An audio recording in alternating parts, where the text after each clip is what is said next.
Ricardo, recientemente ha habido declaraciones de parte del Ejecutivo respecto de la intención de promover una propuesta de reforma para regular y limitar el financiamiento a las organizaciones de la sociedad civil. Esto definitivamente modificaría la operación y el sustento de esta figura.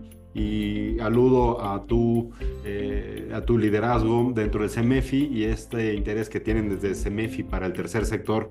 ¿Cuál sería la posición institucional del CEMEFI, Ricardo, al respecto?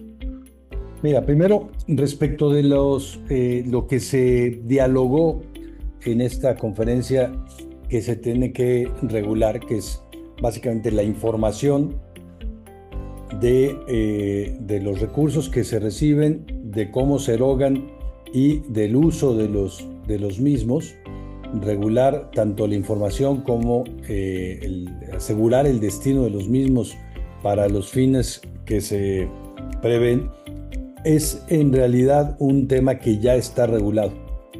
Tú sabes que las donatarias autorizadas tienen que entregar por lo menos dos informes al año al SAT, uno que tiene que ver con la información completa de ingresos y egresos, y ahí también estableciendo la fuente de cada uno de los ingresos, quién es el donante de cada uno de los donativos, y también el destino de cada uno de los egresos.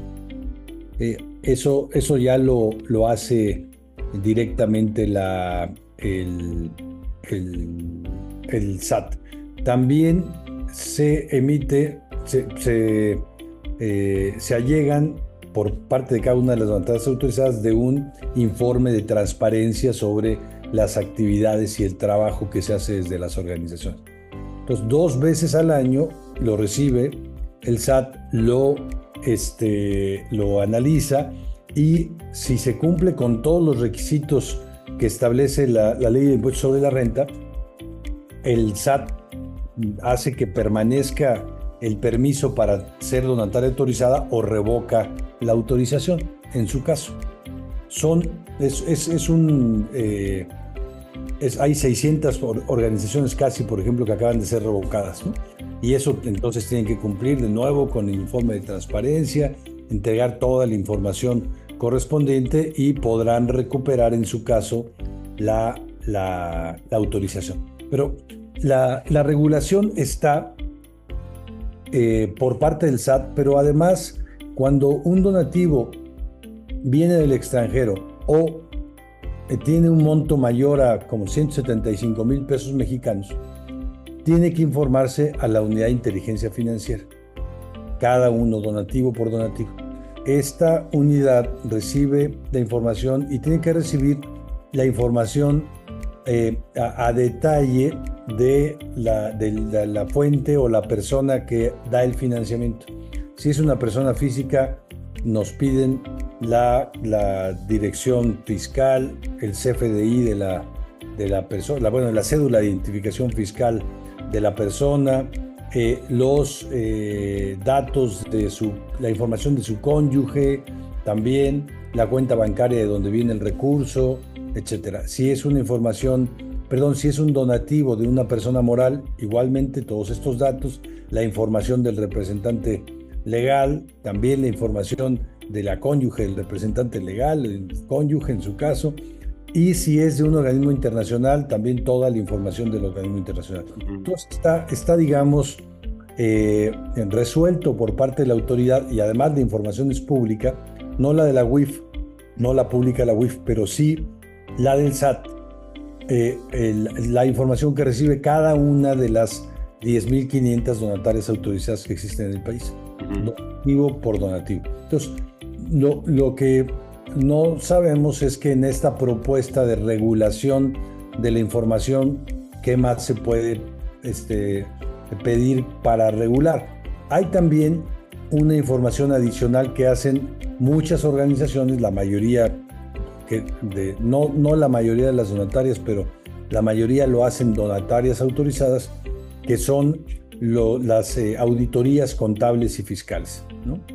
No estamos obligadas, según la ley de impuestos sobre la renta, pero muchas contratan despachos para que les hagan auditorías contables y fiscales, y las fiscales la entregan la autoridad, la tienen que hacer. Si hay una auditoría fiscal, tienes que entregar la información a la autoridad hacendaria, Sí, que recibe también las recomendaciones que te hace el auditor, ¿no? claro. Sí.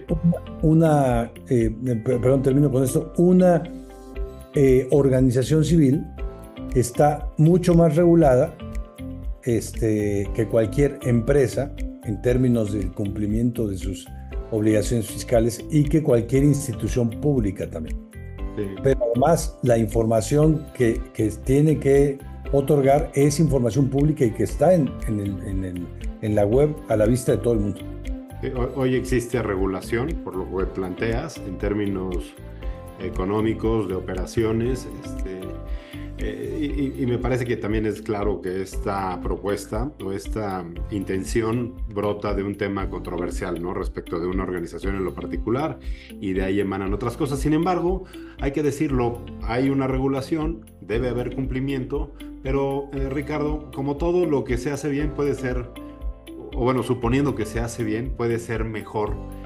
¿Dirías tú desde el CEMEFI que reconociendo la regulación actual y a manera de propuesta, con un afán también de no solo señalar, sino tú, Ricardo, el CEMEFI reconoce áreas de oportunidad para que la transparencia brote y entonces los cuestionamientos o señalamientos dejaran de suceder, y que esto sea una cultura más abierta de esta transacción que existe y de esta colaboración? Sí, a ver, perdón, déjame decirte una cosa adicional de la primera parte del control o la regulación. Las organizaciones civiles, como instituciones sin fines de lucro, si tienen un incumplimiento grave, que ya están determinados en la Ley de Impuestos sobre la Renta, en sus obligaciones como donataria autorizada,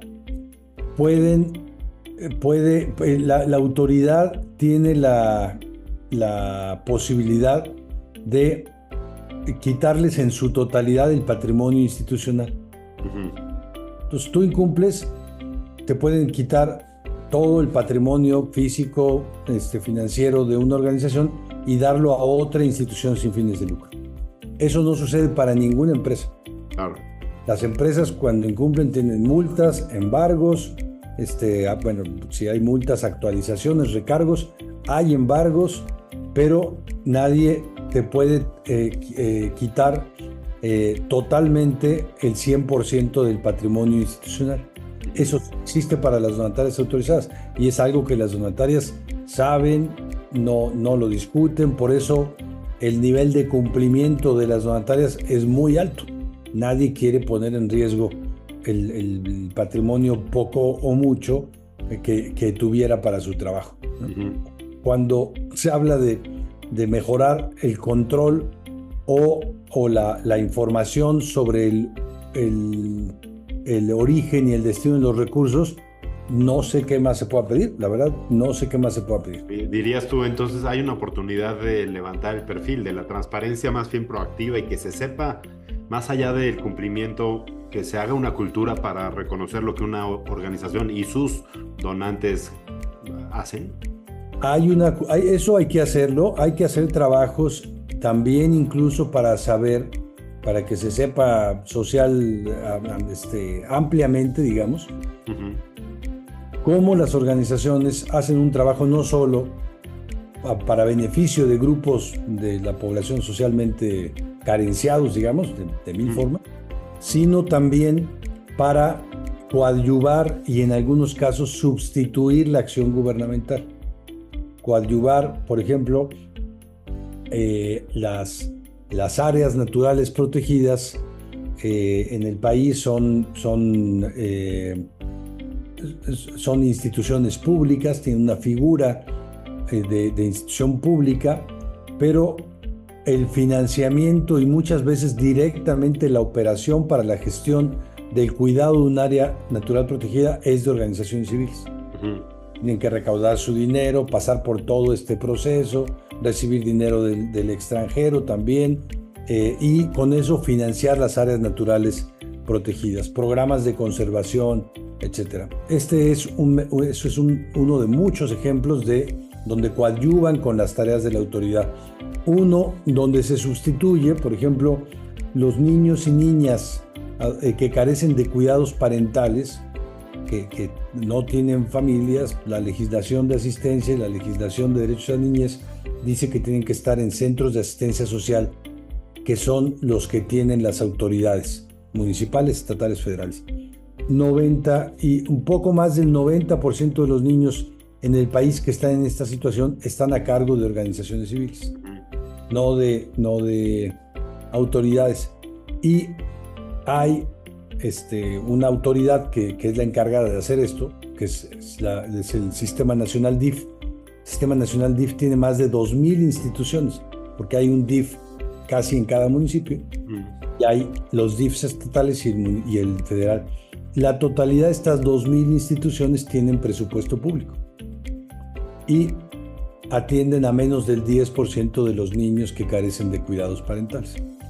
Entonces, la sociedad civil no solo hace un trabajo en los temas en los que está metido, sino coadyuva en tareas del gobierno y sustituye también obligaciones gubernamentales. En esa parte sí creo que se necesita mucha información, mucha transparencia, porque parece que no es claro el destino, o que, como se puede dar se puede generar sospecha sobre si el financiamiento de las organizaciones es para un lucro personal, para intereses particulares o para actividades prohibidas, como es el proselitismo político.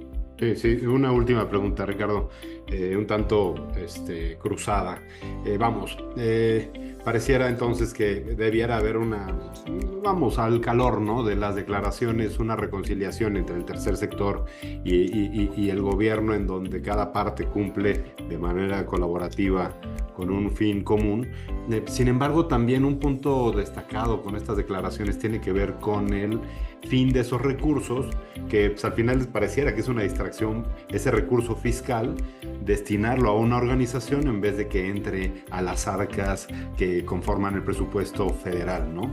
Ese es un punto, dejarlo, o sea, destinarlo a una organización o llevarlo al gobierno para que sea quien lo administre. Y un matiz, ¿será que el gobierno actual, con los tonos con los que se ha manejado, busca ser el protagonista central en términos de la implementación, de la intervención social, y quiere apagar el protagonismo, que no es tal del todo, de las organizaciones en esta labor social? Ricardo, ¿tu opinión al respecto? Mira, la primera, lo que deja de recibir el gobierno no es el donativo, sino es la renuncia que hace al impuesto sobre la renta que podría causar, ¿no? Uh-huh. Entonces, esa es la llamada renuncia recaudatoria. Uh-huh. La deducibilidad fiscal hace que el Estado renuncie a recaudar ese porcentaje sobre los donativos que son deducibles. Ahora, lo que dice la cuenta satélite de las instituciones sin fines de lucro del INEGI, el INEGI contabiliza todo lo que la sociedad civil, las donantes autorizadas reciben y qué pasa con ese recurso. El INEGI dice en su cuenta satélite que por cada peso que hay de renuncia recaudatoria, hay una inversión de más o menos 7.5 pesos en temas sociales. ¿Cómo se multiplica ese dinero? El dinero se multiplica porque, digamos, el Estado deja de recibir un peso, el donante aporta otros 2 pesos que son de su bolsa, que no son deducibles, entonces son 3 pesos. La organización civil genera otros donativos que no son deducibles, aporta conocimientos, pone muchas personas a trabajar pro bono con conocimientos, voluntariado, cuidados, etcétera, y consigue también recursos en especie, donaciones, lo que viene de bancos de alimentos, etcétera. Eso se traduce en 7.5 pesos. Yo pensaría que no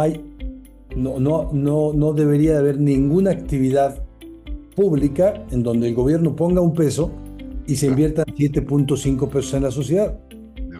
Ya cuando ya no voy a meterme en qué pasa con un peso que reciben las arcas públicas, pero hay una parte de gestión gubernamental que es muy grande. Ahora, eso es por parte de la renuncia recaudatoria. Es un gran negocio. Y la segunda es, bueno, el protagonismo en una democracia constitucional la tiene que tener por una definición democrática la sociedad.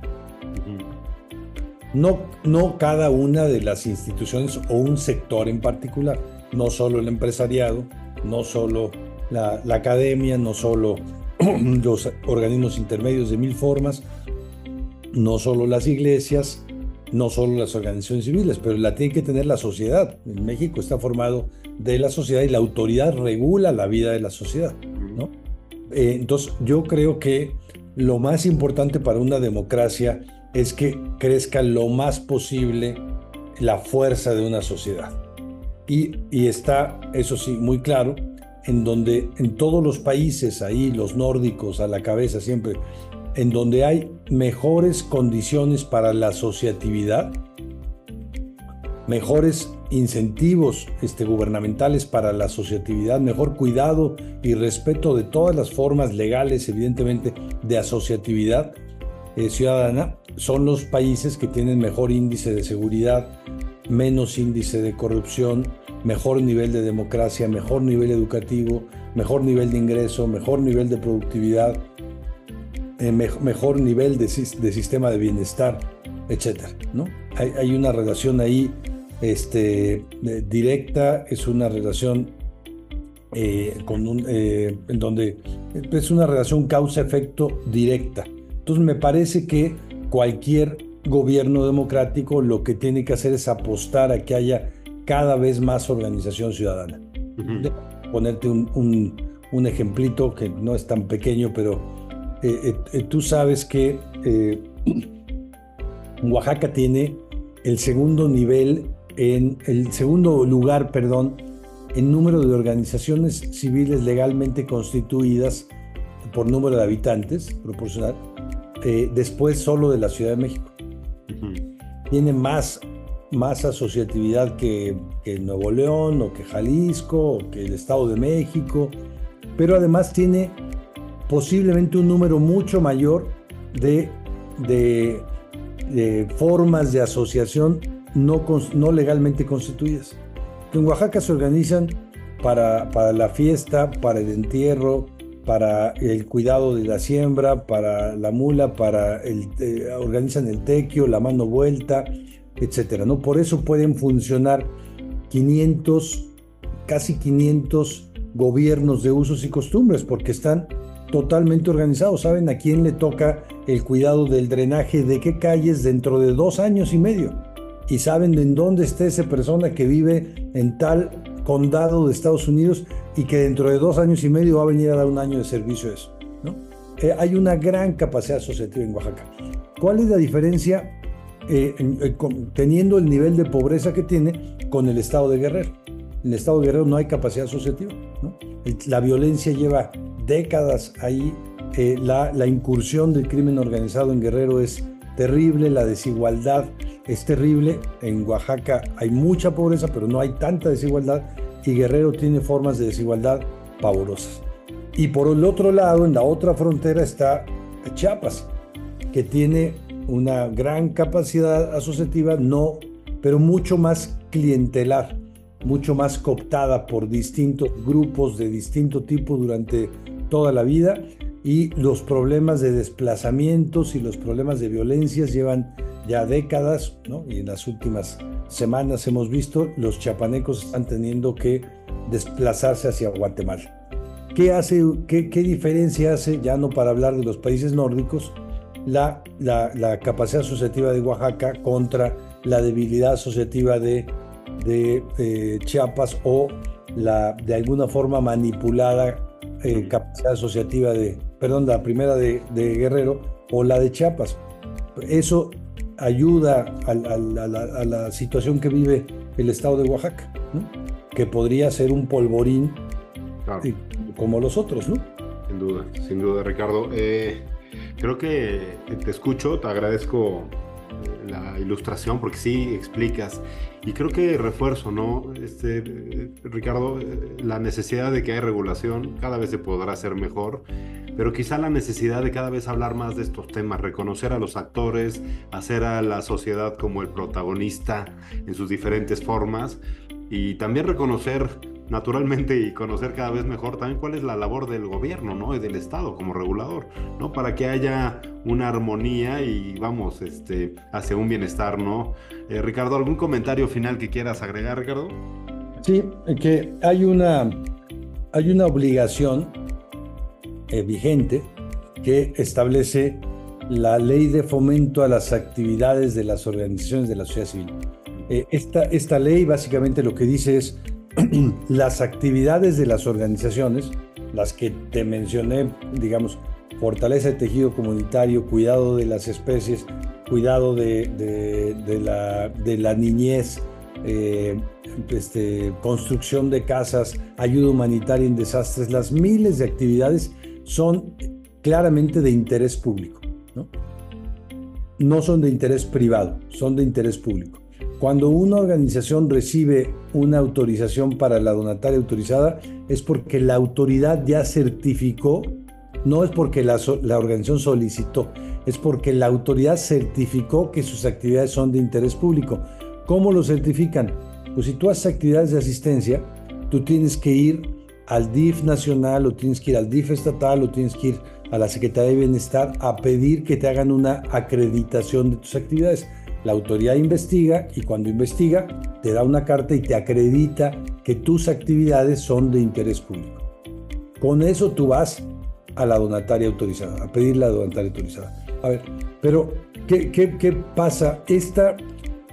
Como la ley reconoce que tenemos actividades que son de interés público, establece una obligación al Estado. El Estado tiene que fomentar a las organizaciones de la sociedad civil. Claro, tiene que regular y tiene que hacer esto que hace con todos los sectores de la sociedad, no solo. Pero en relación a las organizaciones civiles, tiene que fomentarlas, está obligado a hacer acciones de fomento, ¿no? Lo que hemos visto en esta administración es un retiro de las acciones de fomento, ¿no? Hay leyes de fomento en todos los estados, hay unos estados que tienen muchísima actividad de fomento a la sociedad civil, hay otros que tienen menos y los más tienen pocas actividades, pero digamos la obligación central es el fomento y claro, la necesidad instrumental y para el buen funcionamiento de estas acciones de interés público es que haya transparencia, regulación, control, pero eso es adjetivo, lo sustantivo son las acciones de interés público.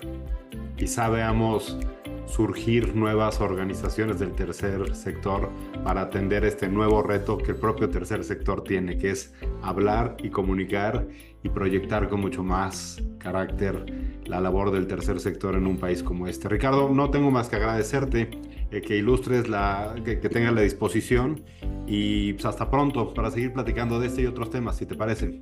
Claro que sí, gracias Edgar, te mando un abrazo. Él es Ricardo Bucio, presidente ejecutivo para el Centro Mexicano para la Filantropía, CEMEFI. Mi querido Ricardo, hasta pronto. Gracias. Bye, que estés muy bien.